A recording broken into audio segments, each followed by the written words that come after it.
Hello, welcome to episode 19 of the Oversubscribed Challenge podcast. And in this episode, I'll be talking about the hidden revenue most skincare brands ignore. Now, last week, we talked about the funnel you should be using. But today, let me ask you a simple question, right? Where do you think your next sale is going to come from? Now, for most skincare founders or brand owners in different industries, the answer would actually be from new customers, right? So you run more ads, you use more influencers, and you drive more traffic in order to actually acquire new customers. But what if I told you that your next sale shouldn't necessarily come from new customers? It shouldn't necessarily come from a stranger if you understand customer acquisition cost and lifetime value. If you understand that, your next sale most of the time should come from someone who has already bought from you. And if that's not the case, you are actually leaving a lot of money on the table. All right, because like I said initially, there is customer acquisition cost and there is the lifetime value of a customer.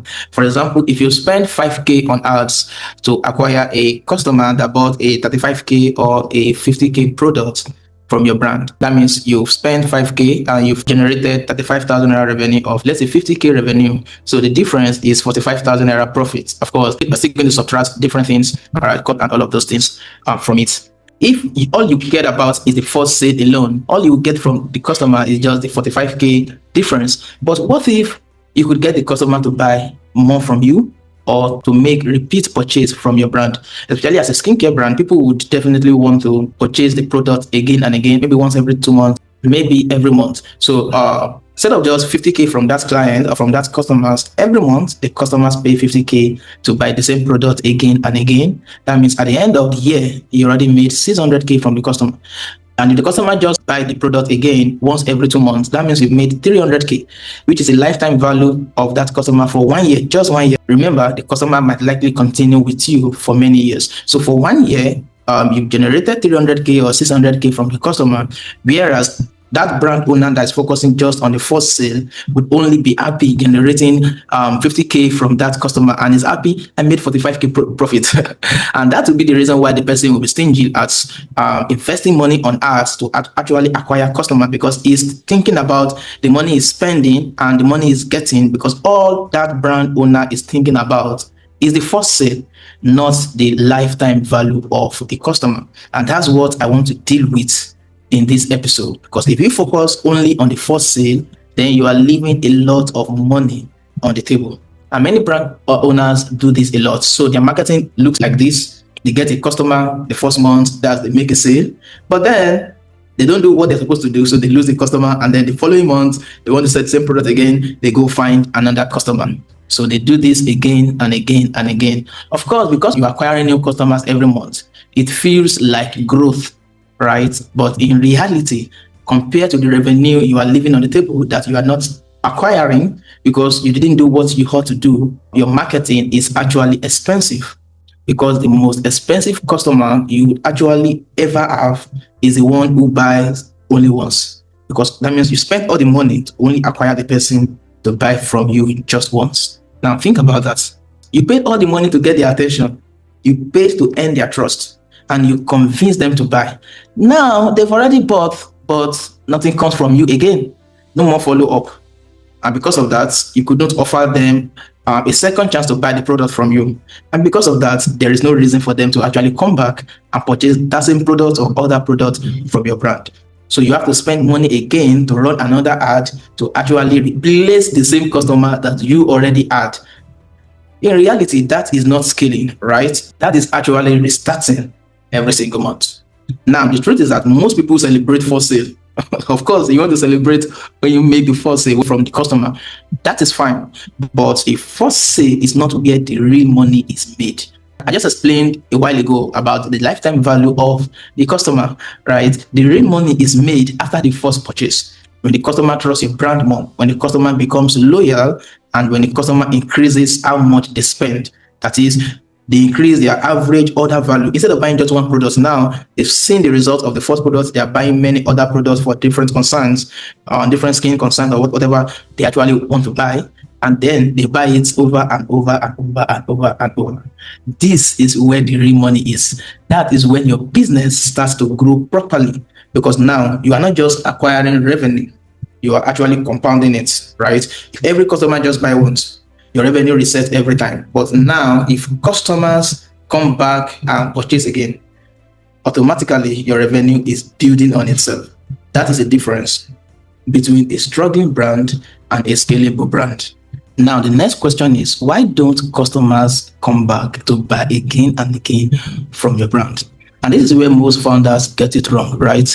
Now that they've learned that, hey, it's expensive for me to only have customers buy from me once and be chasing customers every single month. I think I've seen the light that customers should be buying from me over and over. All right. Now that they've gotten that, then they begin to think, okay, maybe the customers are not buying from me over and over because my product isn't good enough, or maybe because the customers don't really like our product. Maybe our product isn't working the way we thought the product should work. Sometimes that may be true, but not most of the time. All right. The real reason that people stop buying from you most of the time is because they forget that you exist. Put yourself in the shoes of your customers, all right? Many times you go to a supermarket to actually buy something, and that's because the supermarket is close to wherever you are, not necessarily because you are actually loyal to the supermarket, all right? So you buy your stuff from that supermarket and then you move on with your life. The next time you want to buy something, if you were closer to another supermarket, that is where you are going to buy whatever you are buying from that supermarket. The only reason why you would go back to the initial supermarket is if they had built a specific relationship with you. All right. It is when the brand actually reminds you, when the brand nurture you, when the brand cultivate a relationship with you, that is when you intentionally go back to that brand and buy the same product or other products from that brand. So that is how it works everywhere, all right? Not just for your customer, that's how it works for you also. So if your customers are not returning, it's not always because they are rejecting you, right? It's because they have so many things that's occupying their mind. And of course, in the midst of many competitors, your name is just silent before them. Why? You are not showing up, you are not nurturing them, you are not building a relationship with your customers. Hi, let me quickly say this. So if you are watching this and you already know that your skincare brand or any other brand that you're running right now should be doing more, but you are not sure about how to structure everything properly, well, that's exactly why we created the Digital Launchpad Accelerator. It is where we help brand owners like you turn attention into actual sales. It's where we help you build your clear growth system and scale more predictably. To get started and actually work with us, all you have to do is to go to pmi.ng/DLA or click the link in the description of this video and watch the video on that page to learn about how to work with us. Do that after you finished this episode. All right, go ahead and continue the episode. So the question most brands never ask is that what happens after someone buys from you? What are you going to do to ensure this scenario where customers don't repeat their purchase, to ensure it doesn't occur over and over? All right, so ask yourself, what has been happening after people buy their products from you? Do you guide them about how to use the product? If your customers don't use the skincare product, how will the product work effectively, and how will they be glad to come and buy again from you? All right, because many times, I believe it might be your case also, because it has been my experience. I paid money for a product, especially a course, and I never go through the course because I'm busy. All right, the issues of life. I have work, I have job, I have things I'm doing. I'm very busy. All right, so because I couldn't go through the course, I cannot give feedback to the seller, and it will be difficult for me to buy another course from that seller. So the question is, do you guide your customers after the purchase? All right, do you support them when they purchase the product from you? Do you stay in their world, or do you just disappear? Thank God they've purchased these products and you don't care about them again. You disappear. Well, if you disappear, then it will disappear from your business, and then they're going to purchase the second product or the higher ticket product again. And this missing point is where retention is actually built. All right, you need to decide that you're going to build a proper customer journey, because a proper customer journey looks like this. Number one is education. All right, maybe with your lead magnets, with your social media content, you are educating your customers or your prospects or the traffic. You are showing them how to use your products properly. You are showing them why your product works. You are showing them the kind of problem your product is solving. That's education. And if you don't do the education correctly, they're not going to actually use the product and get the result even after they've purchased. So you have to educate them before they buy and even after they bought. You have to keep on educating them. It's in educating them, they'll be able to use the product and they'll be able to come back. All right, that's the first stage of customer journey after they bought your products and even before they buy your product. The second stage is the experience. Now they bought your product, the expectation is that they should experience the outcome. They're not just buying your product just because they just want to buy some product and put it at home. You want to ensure that you help them get the outcome they want. It is you helping them. It's one thing for them to take your product and then figure it out how to use it for themselves. It's another thing for them to realize that you're actually interested in them getting the outcome, getting the results. So they know that you're not just interested in them paying you money. You are interested in them seeing the outcome, the result in their life. You care for them, not just for the money they're going to pay you. Because of this, trust is built. This is how you build trust. When you decide your customer must see the experience, the outcome that you have promised them if they buy your products, and you work with them to get them to see that outcome, you've won their trust for life, right? That's the second stage. The third stage is re-engagement. You have to keep reminding them when it's time to buy again. Skincare product, they have to buy it over and over and over. Maybe it's once a month, maybe it's once in 2 months, once in 3 months, whatever. You have to keep nurturing them. All right, engaging them. That's time for you to buy again. Maybe 2 weeks at a time. You think that a typical customer would be done with the initial product, then you begin to remind them about purchasing. All right, you give them discounts for the next product. Everything it will take for them to buy the next product, you do it. All right, give them discount for the next product, or you give them discount if they will buy in bulk. Anything that needs to be done, you do it, and you do it intentionally. All right, now if everything I've shared in this video is making sense to you, and right now you are realizing what is missing in your brand, then the next step is very simple. Number one, you can try to figure all of this out on your own and implement every lessons you've learned in this episode. Or number two, you can have us help you implement it properly. And that's what the Digital Launchpad Accelerator is for. Here's where we work with a limited number of brands to actually fix what is not converting in their marketing system, to help them build a proper growth system and to help them scale revenue within just 90 days. So if you are interested, there is a link below this video in the description, or on this video, there is a link where you can watch the full training and apply to work with us. Just go to pmi.ng/DLA. Right now, let's wrap this up and finish the episode.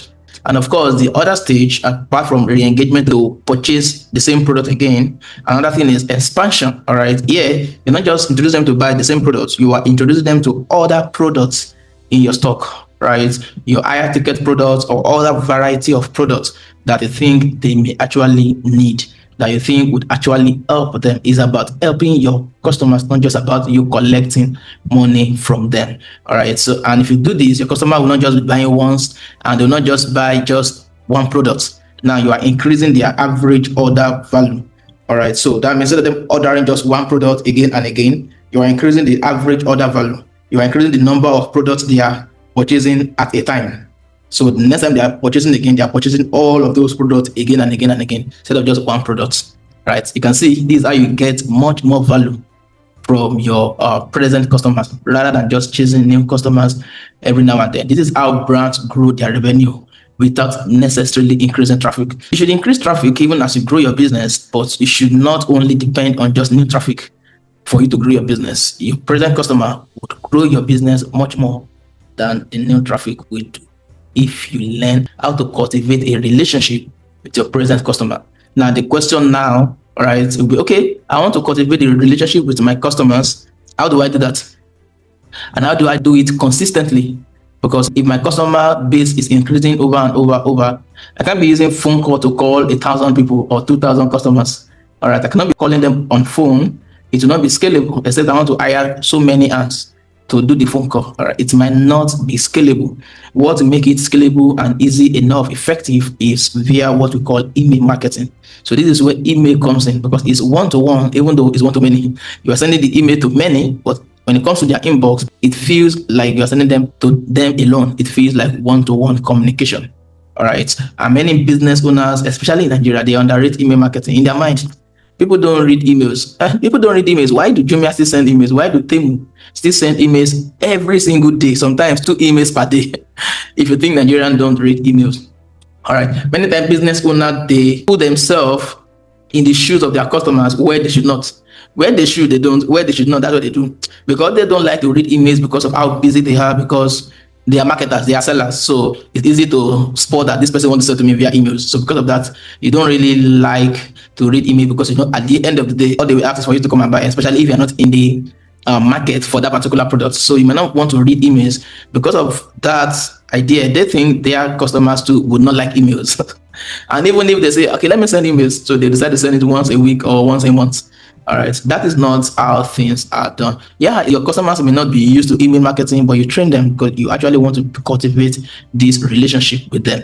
And of course, you know that email is not just for newsletters. Oh, I have a special news for my customers now. I want to write this email. No, no, no, no, no, no. Email is a system for follow up, all right? The system for education, all those things I talked about: education, follow up, re engagement, trust building, all right, repeat sales. You do all of that with email marketing. Another way is WhatsApp group, Telegram group. That is awesome. Of course, that is already seen as one to many. Everybody know that you are talking to everybody in the group.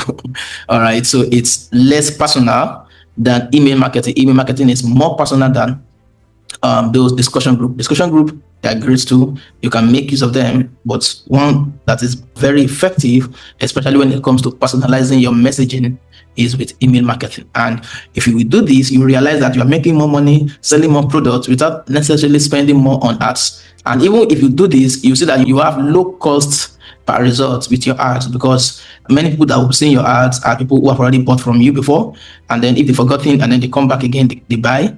And because of them, Facebook realized that, oh, there's a signal, people are interacting with your ad. Facebook will look for exactly those kind of people and serve your ads to them. And because your ad is spreading, the cost per result would actually reduce. And so if you're not using email, you're not using any way for you to communicate, to build a relationship with your audience, and you are relying on, and they will remember me. I know that they actually need my products. They cannot do without my products, so they will remember me and they will buy from me. Well, you don't know. But you most likely get a competitor that they will shift their attention to and start buying from those competitors. And another reason why that is not good is because you are giving control to them. Instead of you cultivating the relationship, you are dependent on if they remember you. But with email marketing, you have control. All right, you have control of when to send a message to them, on how to communicate with them. And because of that, you'll be able to stay in front of your customers 24/7. They may not even need to read your email, but because when your email lands, they see your name, all right, you begin to build or earn mind share in the mind of your customers. It's not about them as actually or necessarily reading the email. It's about them seeing your brand name, seeing that you are actually reaching out to them. It's about them seeing your name every single time, and your name sticks to their mind. So whenever they remember this particular kind of product, it is your brand name that will come to their mind. All right. And of course, with the email, when they read, you guide them through the journey and you bring them back, all right, when they are ready to actually purchase again and again and again and again. This, my friend, is how smart brands actually increase their revenue. Now, if you're not doing everything that I've just shared, all right, with you, here's what your business will most likely presently look like, right? So every day you wake up, you start from zero. You want to get new traffic, want to build a new trust again, because your old customers are not buying again, and you want new sales efforts. So all of these things, they are exhausting if your past customers or your present customers are not coming back to buy and buy. Of course, you should always look how to get new traffic and make new customers, but it's more exciting if your present customers keep coming back to buy. That means they are voting, all right, on that trust with your brand. They are saying your brand is the go-to brand if they need that outcome that they actually want. But if that is not the case, you are only looking to get new customers, build new trust, and find new traffic. That is very expensive for your brand. But if you decide that you want to focus on retaining your present customers, then you're not going to keep starting from zero every month over and over, right? You're going to build on what already exists.